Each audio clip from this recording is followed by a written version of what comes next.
প্রচুর বাস ছাড়ছে বিভিন্ন জায়গা থেকে বেড়ানোর উদ্দেশ্যে, আর কিছু না। সবাই পিকনিক করবে, যেহেতু আগামীকালকে বিজয় দিবস, বেশিরভাগ মানুষই পিকনিক করবে। তো আমার একটাই অনুরোধ, ভাই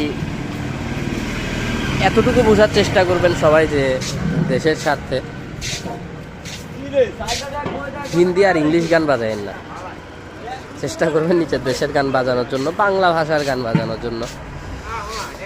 ঠিক আছে, বিজয় দিবস, আমরা সবাই স্বাধীন, সবাই। আবার অনেকে আছে কর্মজীবী, তারাই বিশেষ করে পিকনিকের জন্য বের হয়। তো তারা সারাদিন সব সময় কাজ করে, ব্যস্ত থাকে।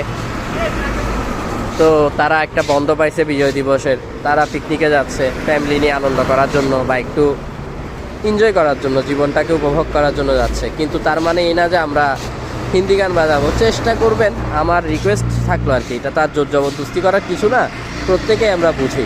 তো চেষ্টা করবেন আপনারা হিন্দি গান বা ইংলিশ গান না বাজানোর জন্য। গান তো গানই, কিন্তু দরকার কি ভাই, অ্যাটলিস্ট এই সময়গুলোতে।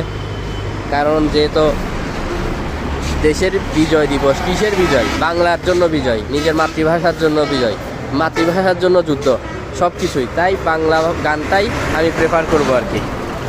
সবার যাত্রা শুভ হোক, সবাইকে মহান বিজয় দিবসের শুভেচ্ছা।